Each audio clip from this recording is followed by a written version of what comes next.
1 Samuel. 1 Samuel. Chapter 14.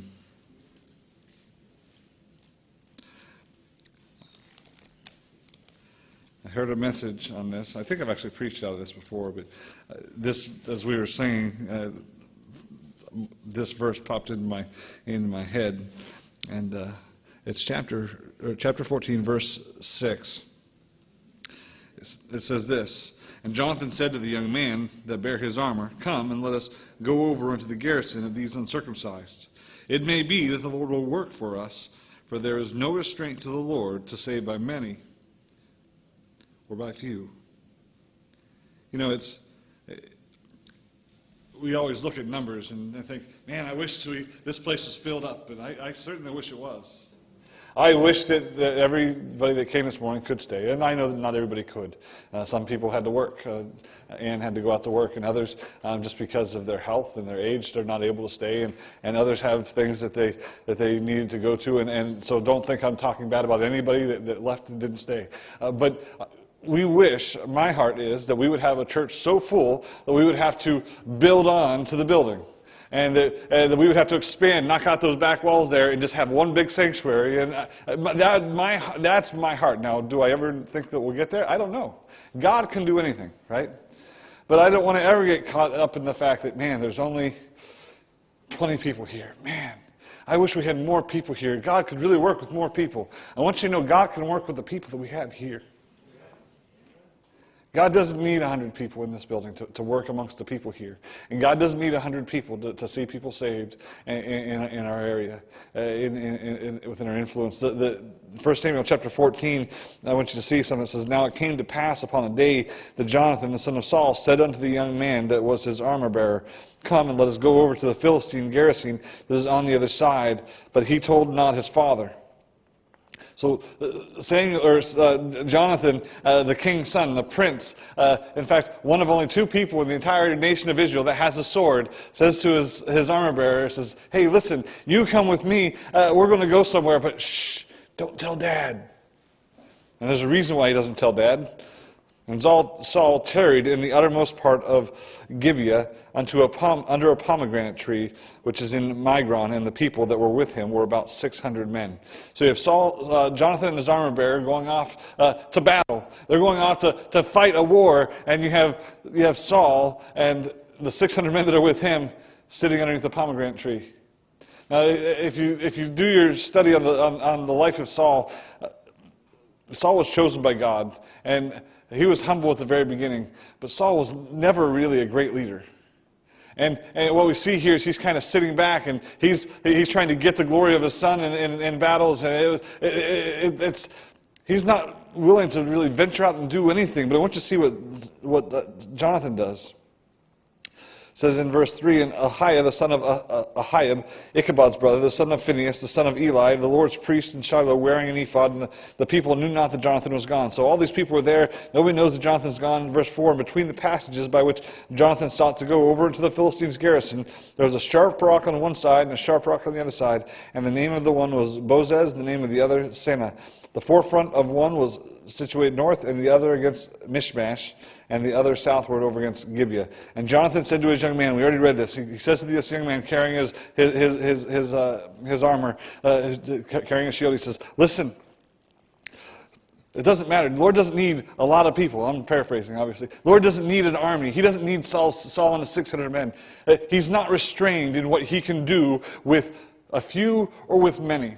Don't ever think that God cannot do something with the group of people that is here. Don't ever think that God is not able to see revival start here and revival start in our area because we're few in number. It isn't about the number of people that are here. Somebody posted on Facebook yesterday, I don't know who it was, that it's not about the number of the membership of the church. It's about the power and the Spirit of God that is upon the church. It doesn't matter how few there are here. God is not limited by our numbers. Sometimes we are. Saul was sitting under a pomegranate tree with the rest of the army. There were 600 of them. But there were a whole lot more Philistines. Saul wasn't going out to battle. Jonathan was.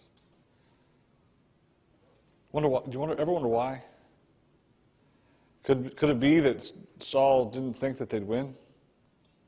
Could it be that Saul was thinking about the battle that would have taken place, and maybe it was out of fear? In fact, who was king and where was the army when Goliath was down in the valley waving a sword? Said, "Send me a man." It was still Saul. Chosen of God, made king, but fearful to go forward. Didn't send a man, didn't go himself. I believe there's a lack of faith. I think our lack of faith can limit what we do. I think our lack of faith can limit what we can see done. But don't ever think that God is limited in the number of people. I want you to see what happens here afterward. Maybe this will be the message. I don't know. We'll see if we get to the... We're supposed to be studying something else, but we'll see if we get there. I didn't intend to do this morning, but we'll go with where the Lord wants us to go.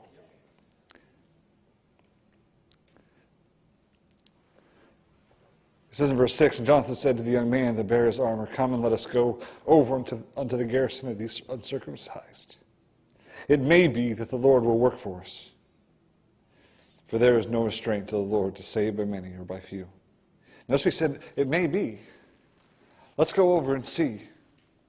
Let's not sit back and wait. Let's not go back and sit with the rest of... Let's go forward and see. It may be that God is going to do something for us. There was a step that had to be taken before God blessed it. When Joshua and the people of Israel went to cross the Jordan River, what were they told to do? The priests were told to go forward and step into the river. Right? That's when the water's abated. Not until their feet touched the water. As long as their feet was in the water, there was dry ground for Israel to walk across. They had to take that first step. It wasn't in their power, and it wasn't in their ability to stop the water. It was in the power of God and in the direction of God. They were going because God told them to go. But it took faith.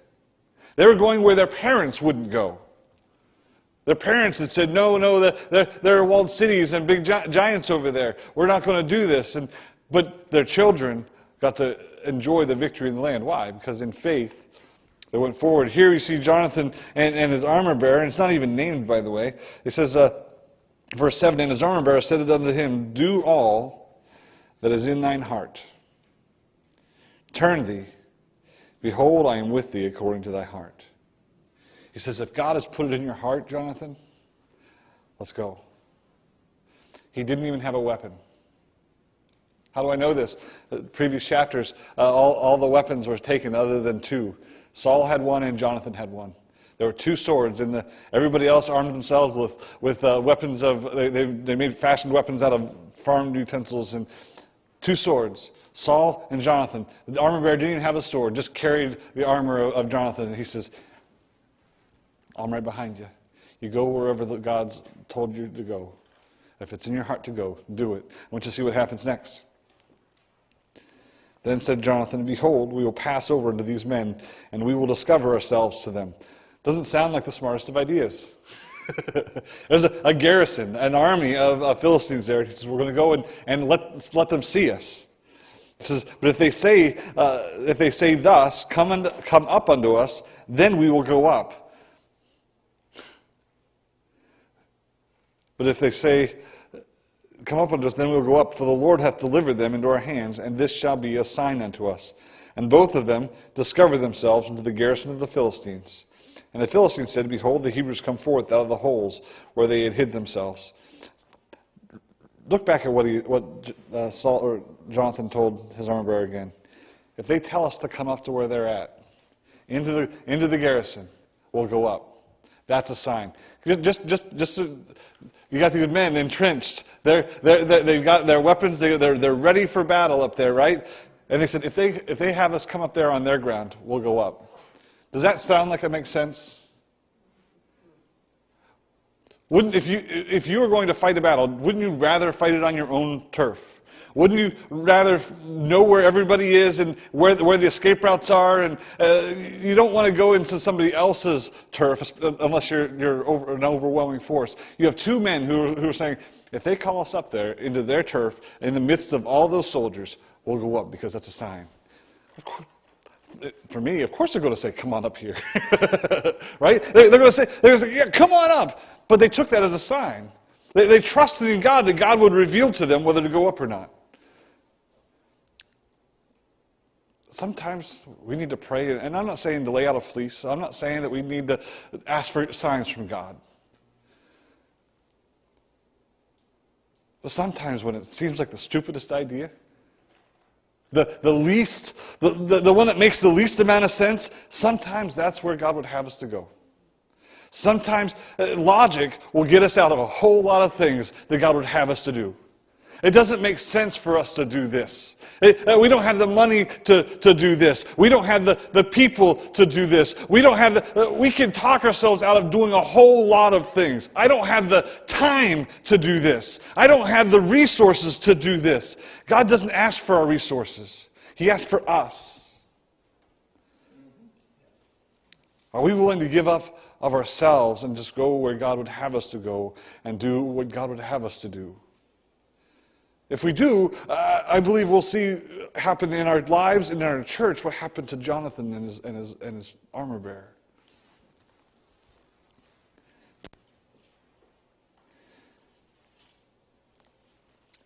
Verse 11, it says, and both of them discovered themselves into the garrison of the Philistines. And the Philistines said, behold, the Hebrew came forth out of the holes where they had hid themselves. They said, they've been hiding in the holes. They're coming up out. And the men of the garrison answered Jonathan and his armor bearer and said, come up to us, and we will show you a thing. I can guarantee you they were planning on showing them the end of their sword.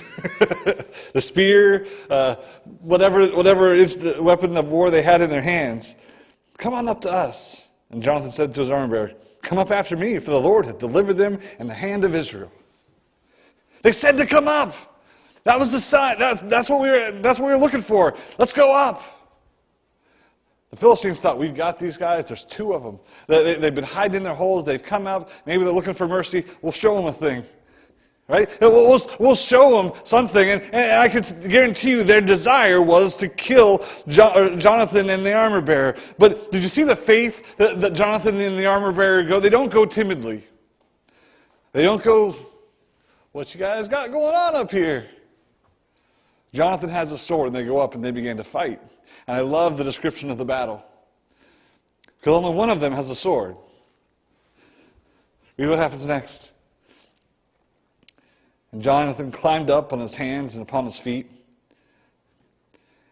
and his armor-bearer after him, and they fell before Jonathan, and his armor-bearer slew after him. So they climb up these rocks on the hands and the knees, and they get up there. They finally get up there, and Jonathan stands up and grabs a sword and starts slashing away. And every Philistine that fell, his armor-bearer, whatever he used, whether it was the shield or grabbed a rock or whatever, Jonathan would cut him down, and the armor-bearer would kill him. The two of them worked together through trusting that God was going to bring them through, and the two of them won this battle. Let's read what happens. It says in that first slaughter, notice just the first one, the first slaughter which Jonathan and his armor-bearer made was about 20 men, within, as it were, half an acre of land, which a yoke of oxen might plow. And there was a trembling in the hosts in the field, and among all the people, the garrison and the spoilers, and they also trembled, and the earth quaked, so it was a very great trembling. And the watchmen of Saul and Gibeah of Benjamin looked, and behold, the multitude melted away, and they went on beating down one another. So you've got this about an acre of land, and Jonathan comes up there, and there's 20 men in this small area. He cuts them down, the armor bearer kills them, and they killed 20 people just in that first slaughter. That tells me something. They didn't stop there. They kept going. They went to the next area where it was free fighting, and they began to fight there. And the rest of the garrison, the rest of the army of the Philistines, they began to see God's hand all over this person. See the victory that God was giving this person. And it says they began to tremble, and they began to quake, and they began to be afraid, and they began to run, and they were confused, and so much so that they were fighting one another and knocking themselves down. And Saul, sitting underneath his pomegranate tree, saw it all, and saw the army melt away. They were gone. Why? Because two men had faith and did what God put in their heart. It doesn't take a church full of people. It doesn't take this many people.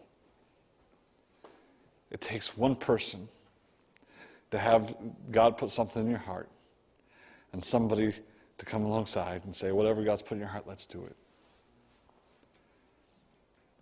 Do we have faith that God can do something with our church? Or do we think that we're just existing as a church? Saul was existing. Saul was existing. He was laying back underneath that pomegranate tree. I'm not sure exactly why he was there, or what his reasoning for not fighting the Philistines. But whether it was fear or just pure laziness, I can't tell you honestly off the top of my head. But let me tell you something. He wasn't doing anything about the army that was standing there against him. He had 600 men. They were sitting back, and they didn't even know that his son was gone.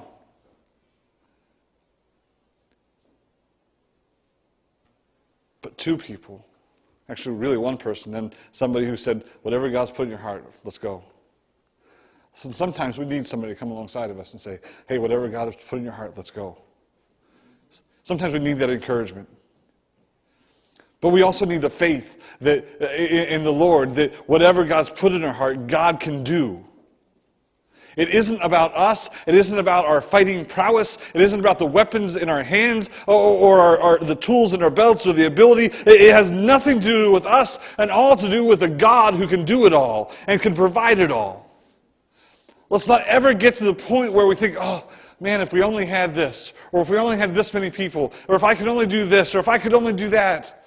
The armor bearer didn't even have a weapon. Here's a question. What would have happened if that armor bearer hadn't been there? We can speculate, right? But there were 20 men in that first group. Jonathan's cutting them down, but they're not dead. I think he may have got a sword in the back. He may have got a spear thrown at him from the ground or an arrow shot at him. We don't know. It's important that we stand alongside one another and that we work together in serving God and what He's calling us to do. Let's not ever think that we're here just to exist. Let's stir ourselves up for the service of God, whether it's in club, whether it's in the food bank, whether it's in inviting folks to church. I read this last week of a church, a pastor that I know. He posted this. He said, one of my people handed out a tract at the gas station last night. That person and that person came tonight and brought 2 visitors. We don't know what God's going to do. Listen, I'm not saying that passing out the tracts are the end-all, be-all of witnessing. In fact, I think that's the least that we can do in telling others about Jesus Christ. Inviting them to church. But it's something. What was the Great Commission of the church again? Or was it the Great Suggestion? It's a commandment to tell others of Jesus Christ. Well, you don't understand. I can't. You're right. You can't. Neither can I. God can. Well, it'd be really good to have a ministry that deals with this. If God's put it in your heart, then let's do it. God will provide all that we need. Or we can sit back under the pomegranate tree and see God work as the armies melt away from those that are actually fighting. We don't need numbers and we don't need weapons. We need faith in a God who can perform. Amen.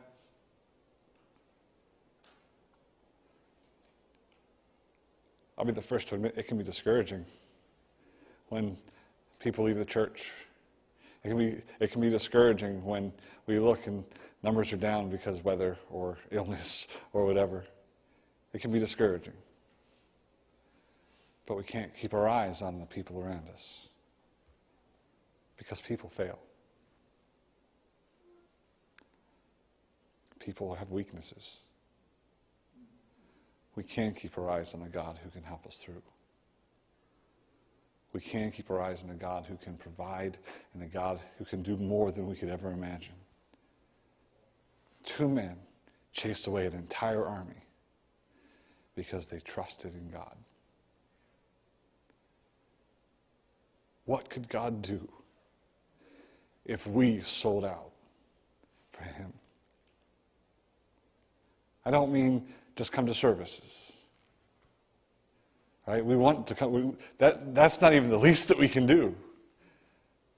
But I think it was D.L. Moody said, it's attributed to D.L. Moody. He didn't actually say it. He heard the quote of another preacher that said it. But he said, there is not a man who is given, who is completely sold out to God. May I be the man. What would happen if that happened in our church? If we sold out to Christ, if you sold out to Christ, if there was no limit, it would say, well, I don't have the time. I get it. Time is limited. We only have 24 hours in a day. There are 7 days a week. That's it. And sometimes there are sacrifices. And I'm not asking you to give me anything. I'm not asking you to give me your time. Don't do it for loyalty of me, because one day I'll say something stupid. One day I'll make a mistake and I'll let you down.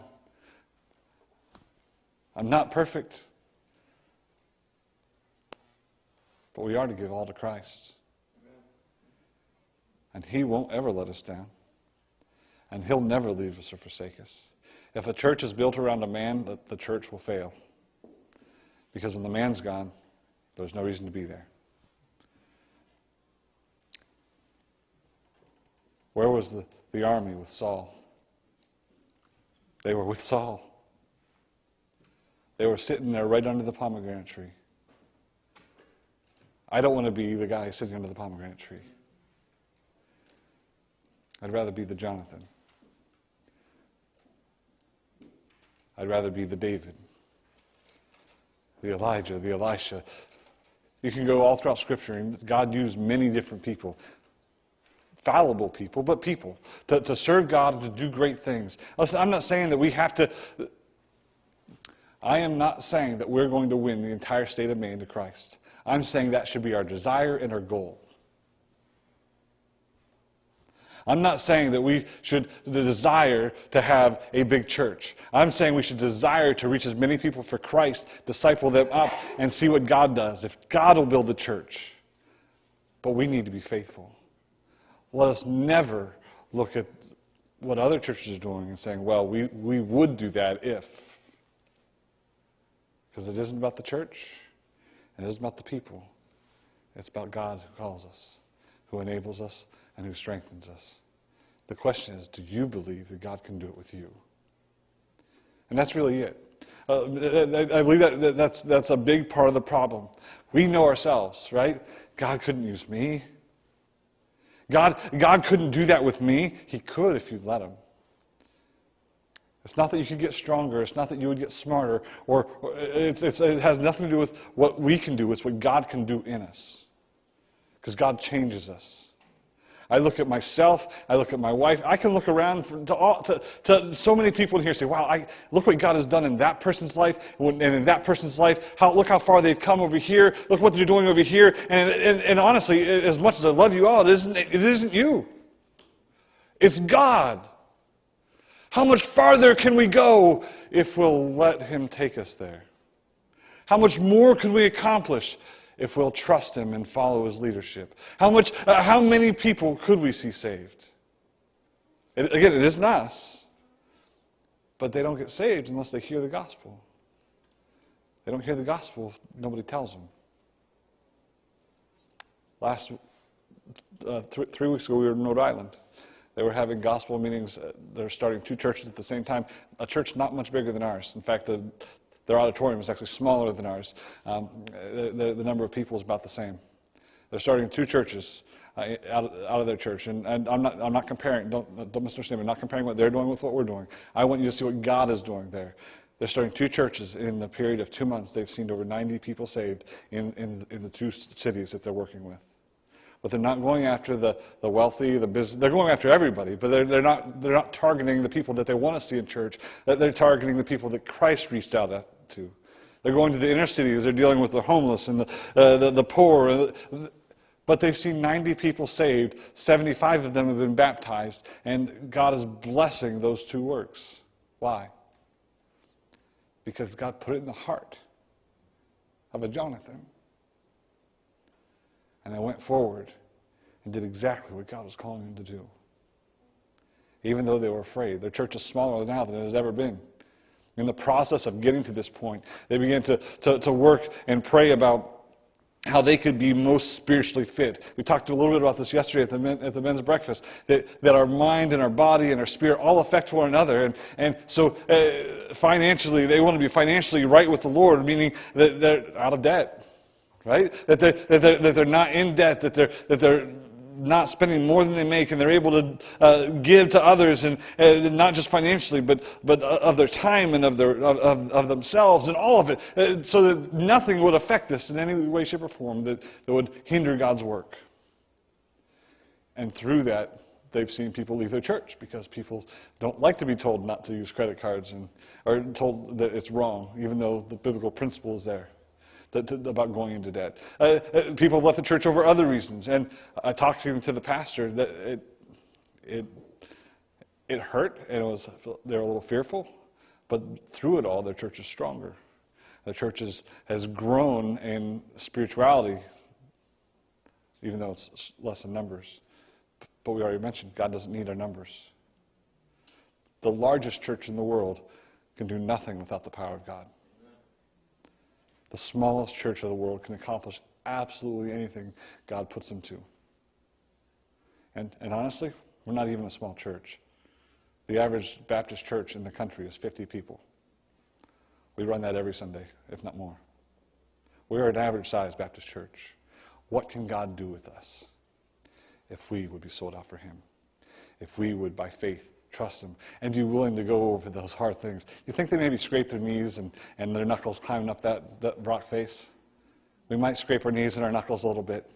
It may hurt and it might be a hard climb, but we can get there. We just have to have a desire to do it.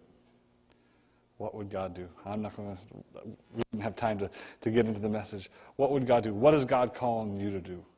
What is God putting into your heart? Maybe it's just a desire to be willing to be used of Him. Maybe it's a desire to say, okay, Lord, whatever you want me to do, I'll do it. However you want me to sell, whatever it is you're asking me to do, Lord, it's yours, I am yours, use me. There's a reason. This was not the message for this afternoon. There's a reason God put it in my mind. What is it? Because we limit ourselves. We limit what God can do because of our lack of faith.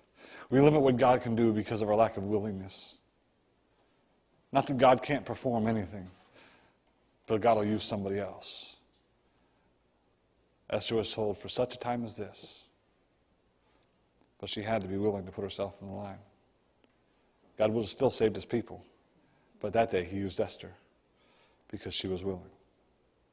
Are we willing to take that next step? Whatever it might be. Prayerfully we'll have faith. Father God, I thank You for this day. Lord, I thank You for all that You've done for us. I thank You for who You are. Lord, I thank You for